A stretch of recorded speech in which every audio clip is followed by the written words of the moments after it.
I love you.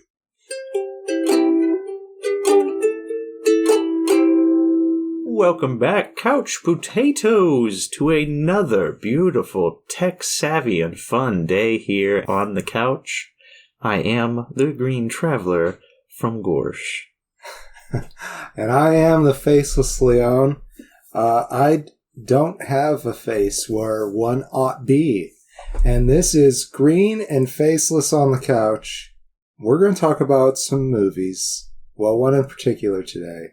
That's what the podcast is about. Yeah, it's just about one. movies. And sometimes TV. And sometimes you do have a face when Agent Smith takes That's you over. right.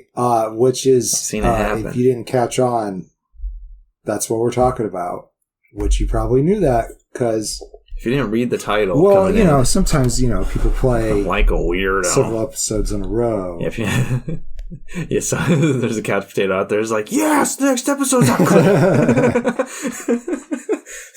Just one. There's just one of you out there who's just immediately just like, yes, I don't care what it is. Doesn't read the title. He wants to be yeah, they want to be surprised. Well, I mean, there's other hints, like, we did The Matrix last week. Oh, yeah, it's true. So we're here to talk about if you don't follow The Matrix Reloaded. Or, as you called it last week, in a text to me, The Matrix Rewound. I like that. I like that a lot. Yeah, that's good. Shit. I do think this is one of the better subtitles of films we've had prior on the show.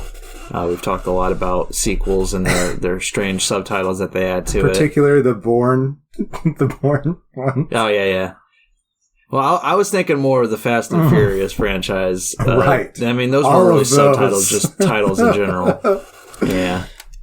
Yeah, but this one makes sense. I like it. Matrix Reloaded. That's a good sequel name right there. That's a very good sequel name, especially if you're never going to come back to it again. Yeah. If this had just been if they had just been doing two, that would have been nice. But sadly, at the same time that they filmed The Matrix Reloaded, they filmed the third one, which that's The Matrix Revolutions. Yeah, I had to look it up in my notes. I think that one is a dumb subtitle. I don't remember it. Once again, if it was just going to be the three of them, I think it would have been fine. Because then you only got...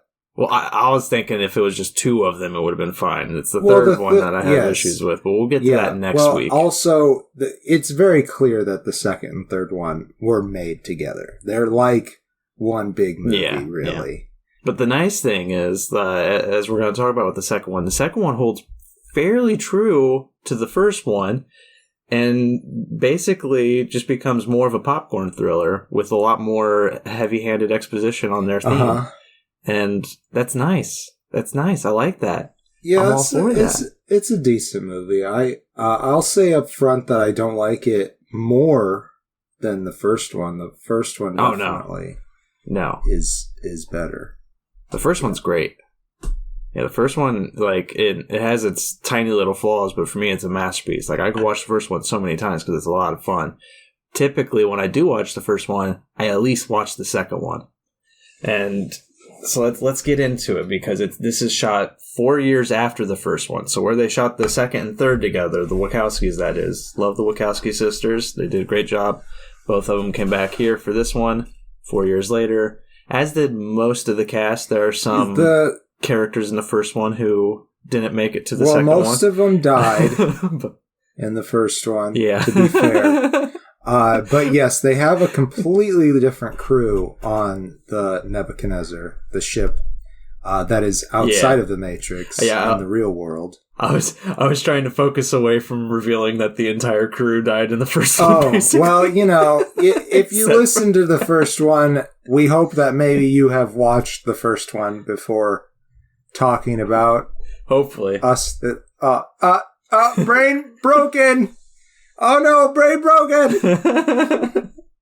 Yeah, you do have a different cast here. You also have what's really mildly fascinating at first in this one and becomes very old and boring. You have the look at the surviving humans in the real world.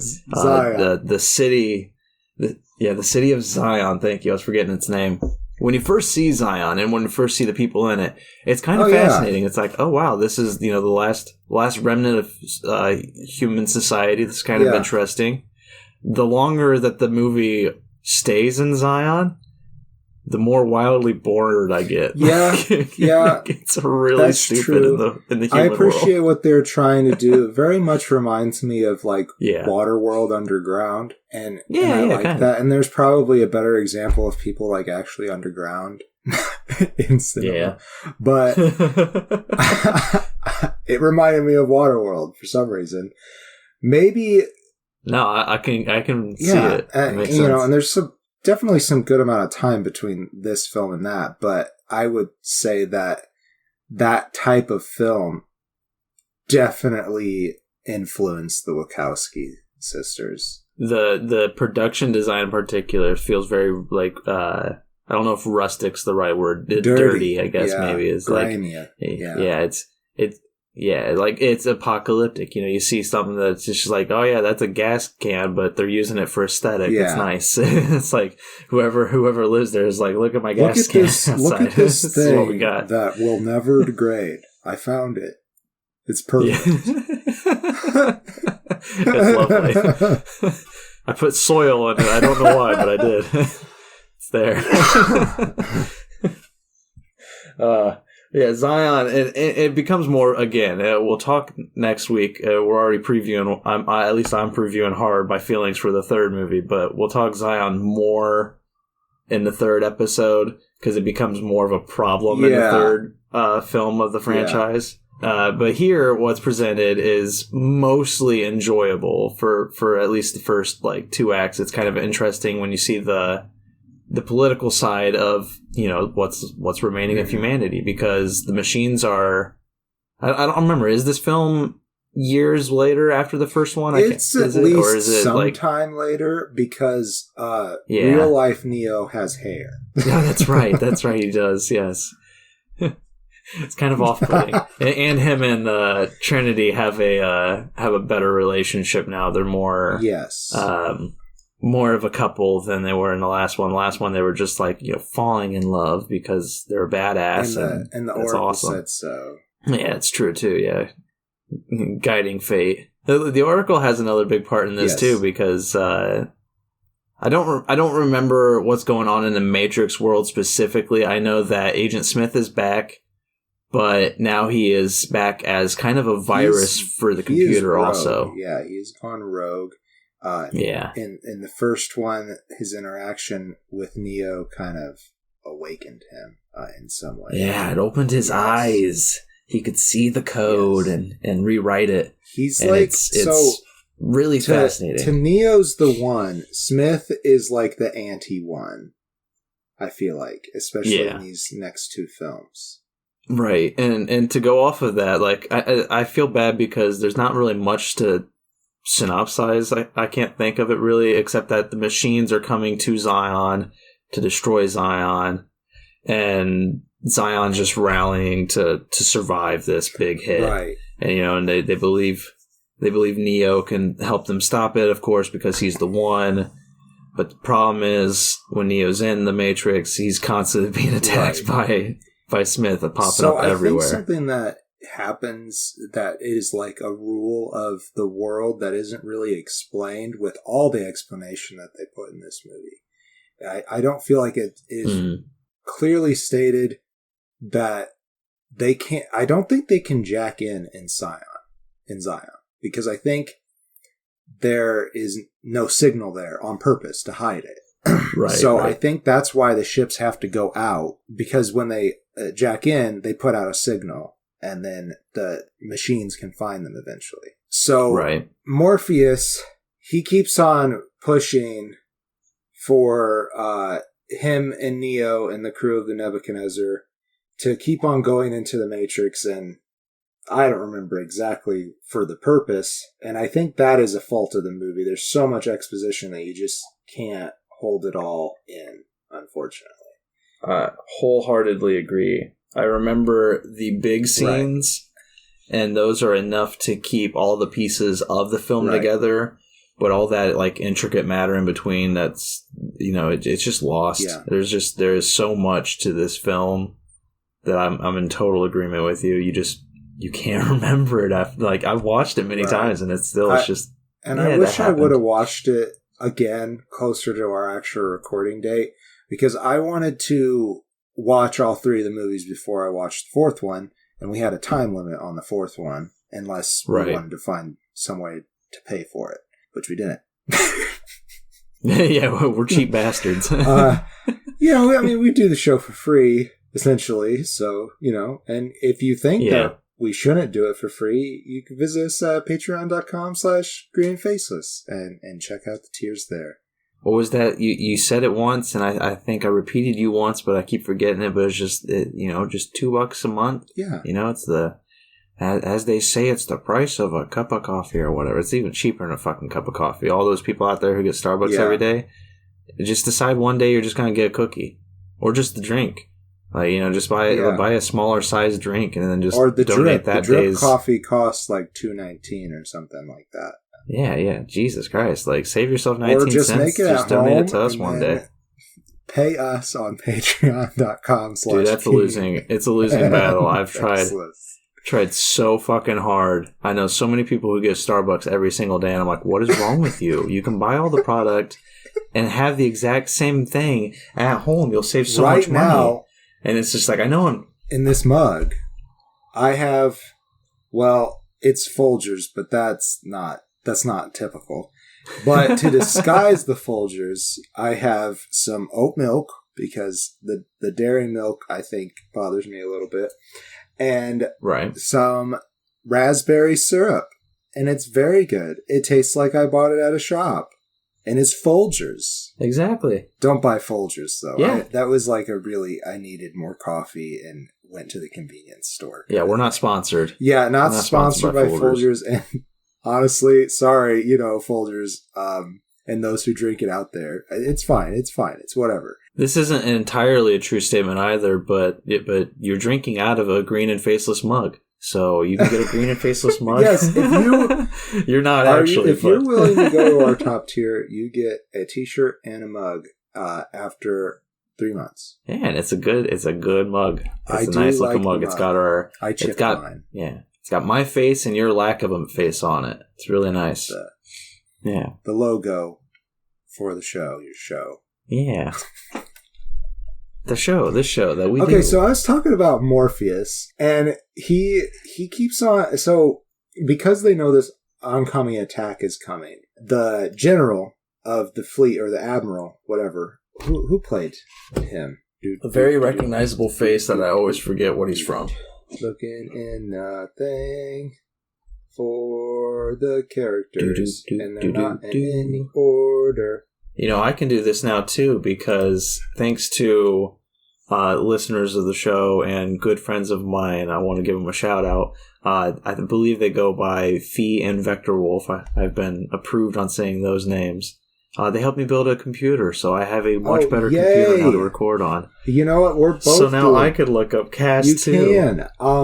We're both on new tech today. I'm on my laptop because for some reason my computer would not load up at all. It's okay. Some days they need to rest. Some days they do need a rest. I think it's Locke is the character's name, but I'm looking for... Yes, Harry Lennox Locke. Harry. That is correct. So, anyways... Even to say Harry Joseph Lennox the Third.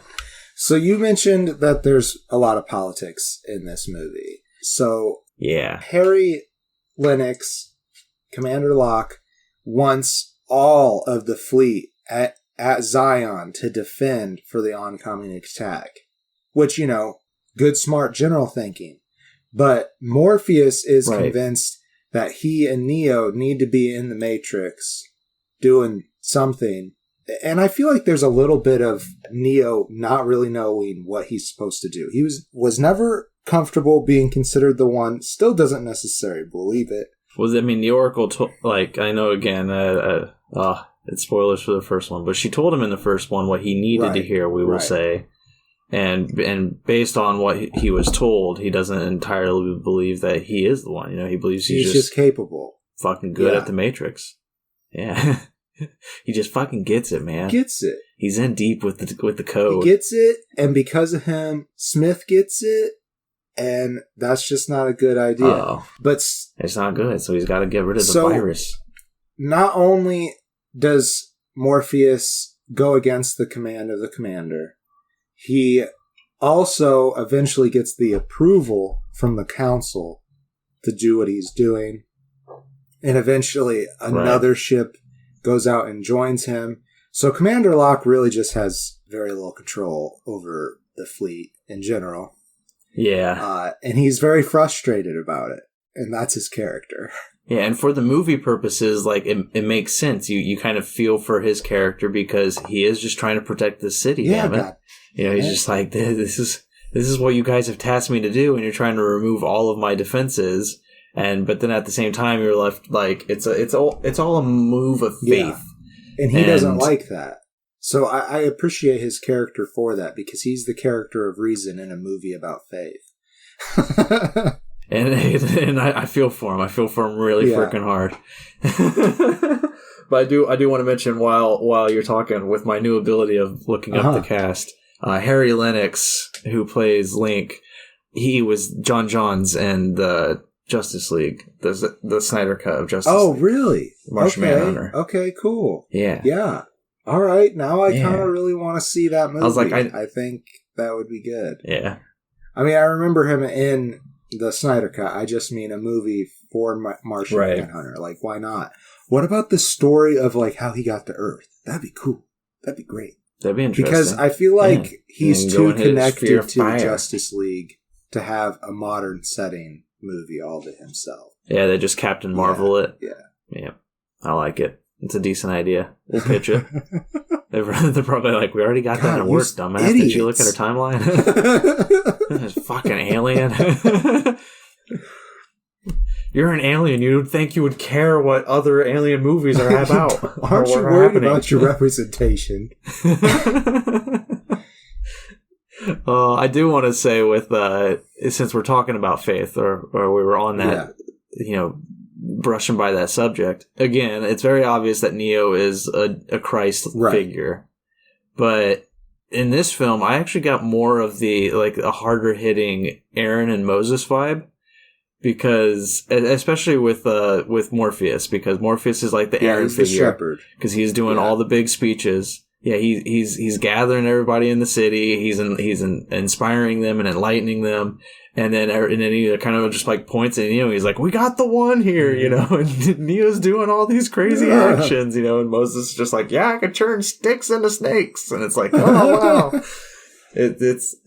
I mean, I know the Jesus, the Christ metaphor rings much more true, of course, but that was the vibe I got, especially in this film, because there are a lot of Morpheus speech moments, and it's great. I love Lawrence Fishburne giving a speech. And he goes out. So in this metaphor, Neo is the tablets, and he broke them in the first movie. And then got them back. So Fishburne is actually still just Moses. There's no Aaron. It's just Moses. Well, no. Commander Locke is Moses, but they kind of did a little twist on it, where he's more of using reason. Is like, we gotta stick here. We gotta stop reaching for the heights. The golden calf is the defensive position that he wants. But I do appreciate the themes of this film. There are a lot of themes, and again, there's a little too much of it, but I like it. This film at least furthers all of like the analogies that they set up in the first one, or the metaphors, or whatever the fuck they are in the first one. There is a lot more with the programs. Like, the programs are very important to this movie. We get such characters as the Keymaker, and... oh, yes. Yeah, like he was fun, and they try to rescue him from the Frenchmen? I don't remember what the guy's actual name was. It was something weird. Something with an M, I think. It not the Frenchman? No, it's not. Monsieur? No. Monsignor? No. It had like a G in it too. Merovingian. Merovingian, yes. Played by Lambert Wilson. There you are. God, Hugo Weaving has a beard in this cast photo that I'm looking at. It's very sexy. He looks good.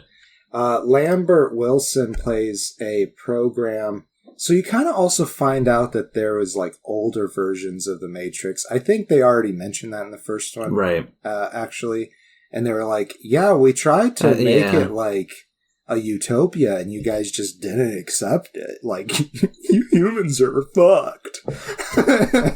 you guys are stupid.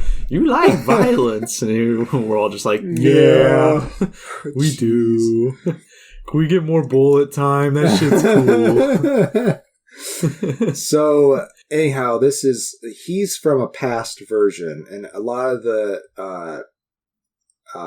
programs we deal with are, I believe the Oracle is as well, and also his wife Persephone, which is, an interesting choice if you know the story of Hades and Persephone.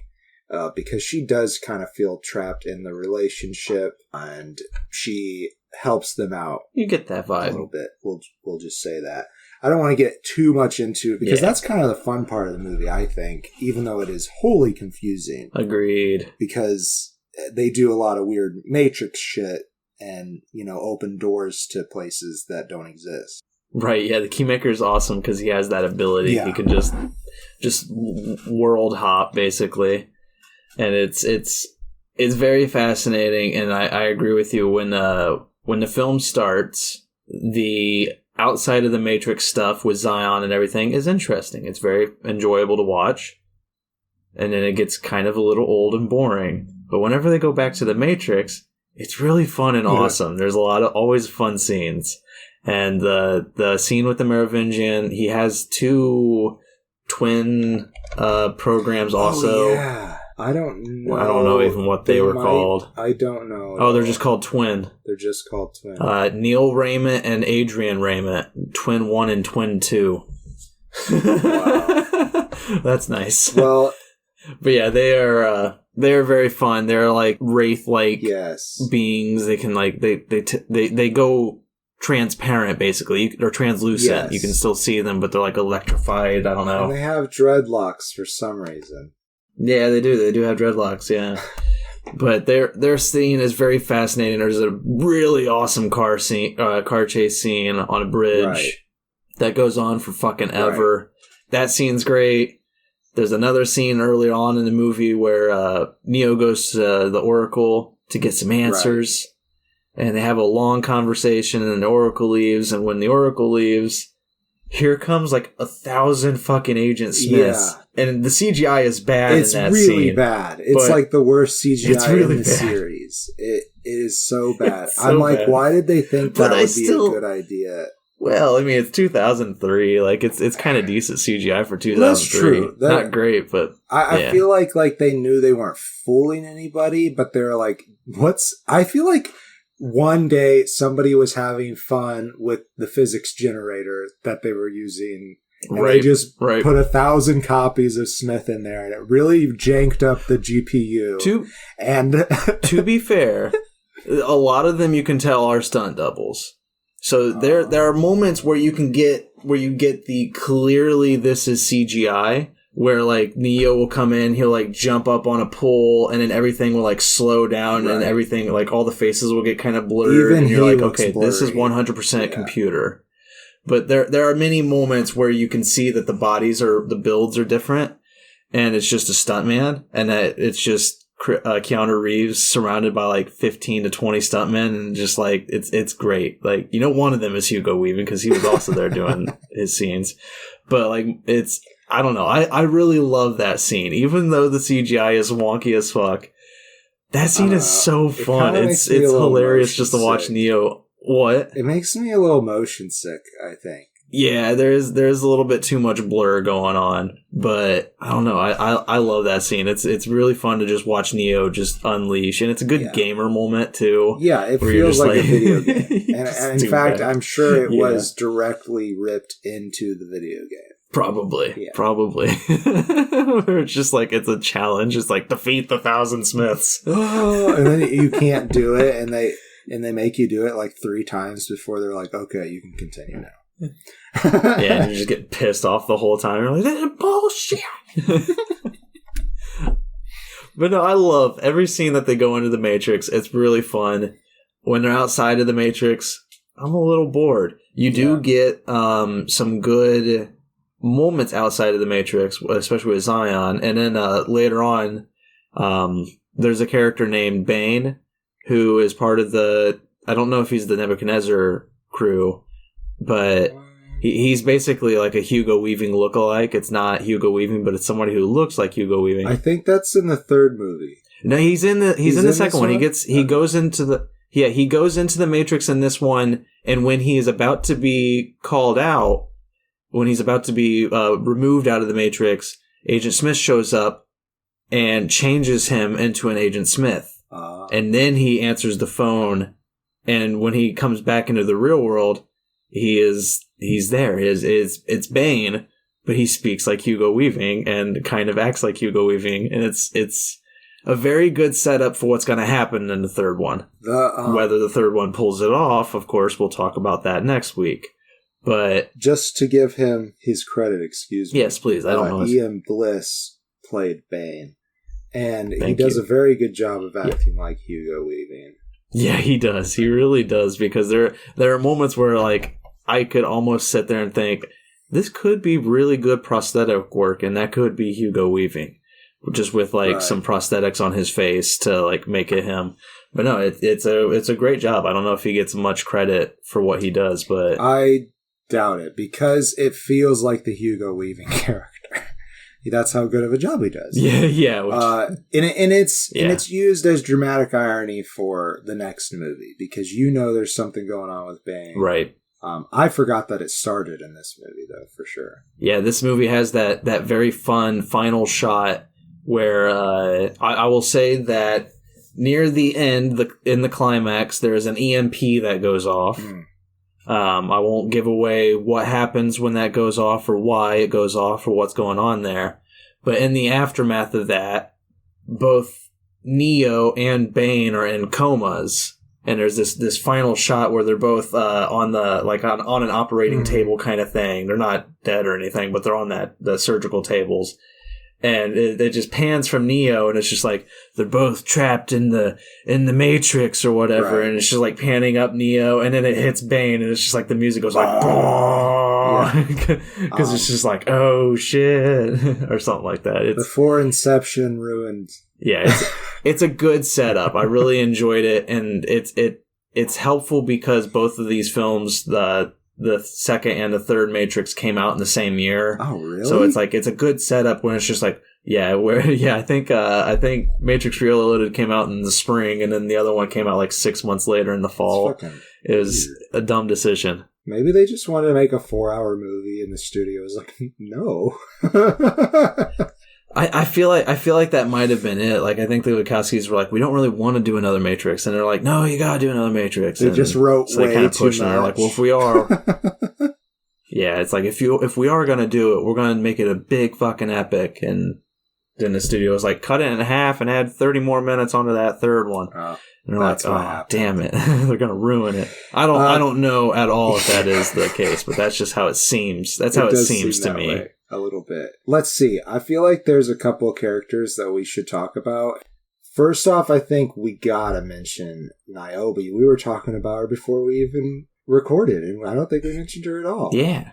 It's Jada Pinkett Smith. Sorry, you wanted to say. No, I was just gonna say it was funny to me because this Thursday, coming up later this week, just to give a brief spoiler for our next episode, we're going to have a Will Smith threesome. Yeah. And I thought it was hilarious that just by happenstance, we did not plan this, but just by happenstance, we're talking Jada Pinkett Smith in this episode. That is pretty funny. I was just like, that's nice. I'm trying to think of movies that I've seen where she's like the lead character, and I can't think of anything. She was Fish Mooney. Like, she's always... Fish Mooney does have a pretty big part in Gotham. Yeah, I never watched all of that. Me either, but there is some weird stuff. I watched like 3 seasons of it, and I think it has like a 5th or 6th. Oh, she's in Knives Out 2 coming up. That's nice. Cool. I didn't know they were making a sequel to that. I did like that. Yeah, I'm excited for it. She was also in Ali, which we're going to talk about. I wonder if they'll focus... I'm sure they're going to focus on the inspector character, but I really enjoyed the leading lady in that. The leading actor in that. We're going to cut all that before, and then we'll do just the correct one. Even the leading actor would be Daniel Craig. Well, I know, but I really felt like she was the protagonist. There we go. The protagonist of that movie. I can't remember the actor's name. That's the only reason. Was it Ana de Armas? Maybe. We might have to cut that out, because that might not be it either. Knives Out. It's the most searching up episode. Yeah. I have power now. Too big of a cast. I don't remember who. All right. Skip it. We're not talking about Knives Out. We gotta finish talking about... We didn't even talk about Niobe.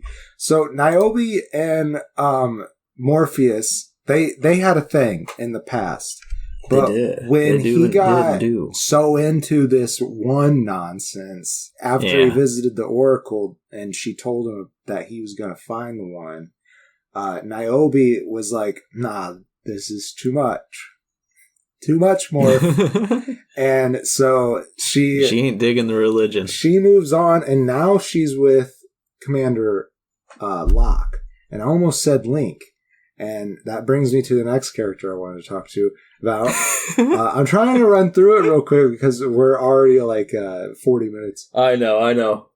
I like your segues, though. It's nice. So Link is their new like computer person. I believe it was either Tank. No, it wasn't Tank. It was we'll call him Tonk. It was Tank's brother Tonk in the first movie.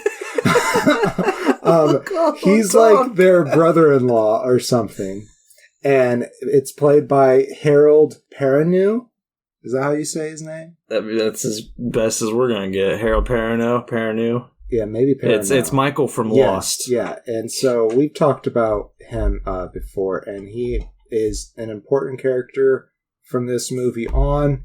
Yeah, he's the one. The B plot is all about his family. And that's kind of when it starts to get boring. No offense to his character, but like it doesn't have much bearing until the third movie. And like him and I can't remember. There's another character on the Nebuchadnezzar. It might have just been Lawrence Fishburne when they're like shooting at the machines at the end, like they're having the Star Wars gun scene. But like they get stuck with like the most boring jobs in the real world, which make no sense. Like one of my biggest problems with the Matrix films. Whenever they're jacked into the Matrix, you always have the controller in the real world watching everything. Right. What the fuck are they looking at? They're like when you see the screen, it's just code. They know how to read it. They're just like, they're all wowed. But they're all, it makes no sense. They're all wowed when like Neo does something like crazy fucking awesome in the code. And like all I can imagine is the code is just like, if Neo jumps, then like they'd all die. It's crazy, right? And then they're just like, "Whoa, he fucking did it!" Like to us visually watching him perform all these crazy stunts, it is wowing. Uh-huh. But then when you cut to Link in the real world, just like looking at a computer and going like, "Oh my god!" Yeah, and like you're just reading code. The really funny thing about it is that. 2003, I'm pretty sure that our future would have graphic cards that could interpret this code. Right?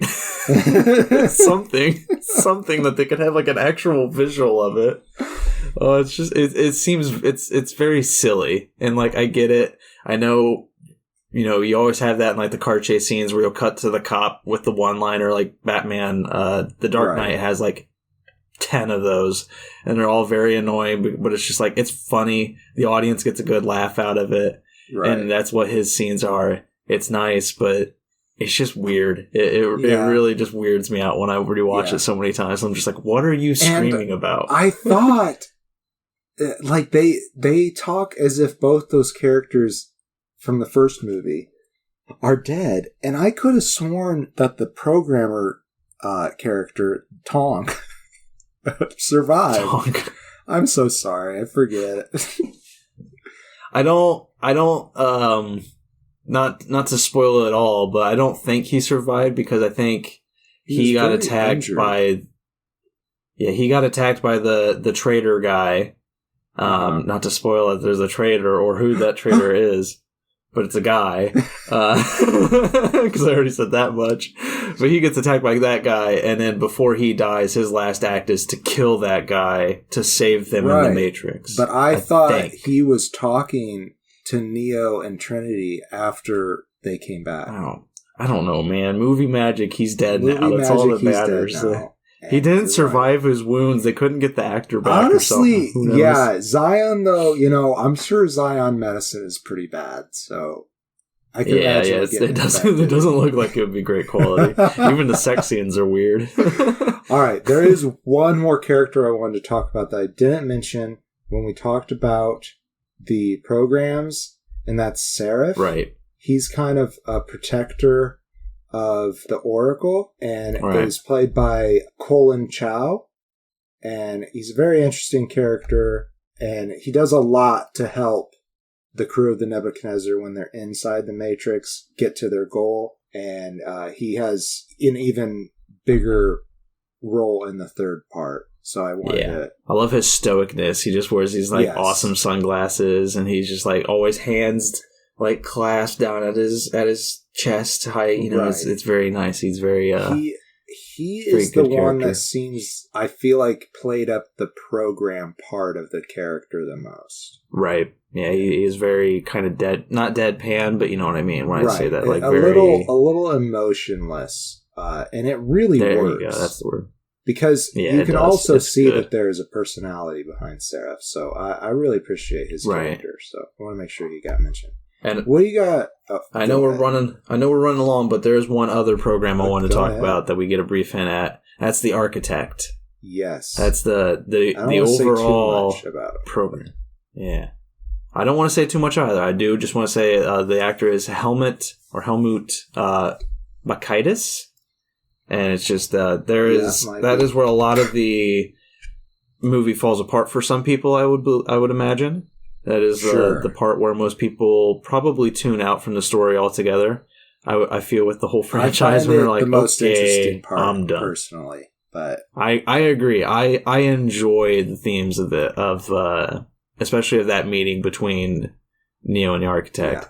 Having seen it 4 or 5 times, I still don't really know everything or understand everything that's going on in it. It makes it very little sense, but intentionally. Yeah, he kind of fucks with Neo's mind when they finally meet. Yeah, and it does beleaguer the brain a little bit, I will say.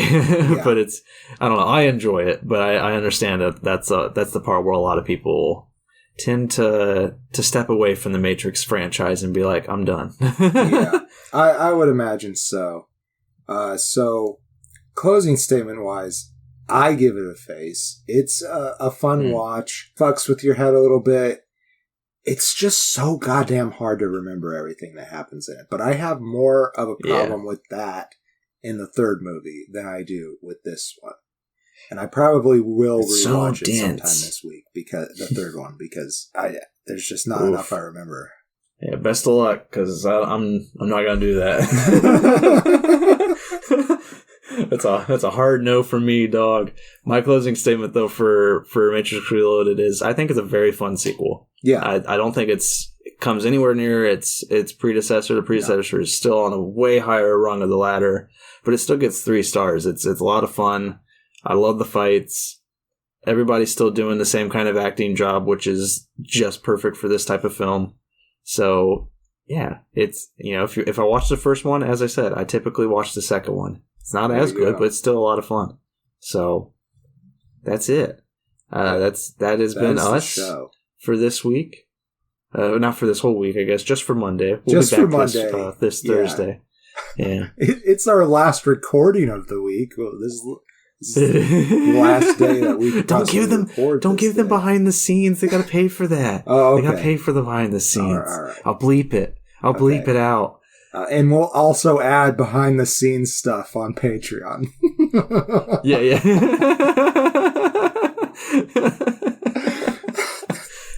Well, until we fulfill all of our promises there, I am the Green Traveler from Gorsh.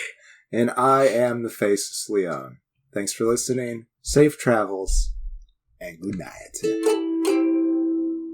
Green and Faceless on the Couch is a proud production of FictionWorks 19. If you like the show, please show your support by rating and reviewing us on Apple Podcasts. Like, follow, subscribe, wherever you might listen. We also now have a Patreon account. If you feel so inclined to support us in a financial manner, please become a patron by visiting patreon.com/greenandfaceless. You can also find more information about us on our Facebook account or on the FictionWorks 19 Instagram account. Thank you so much for listening.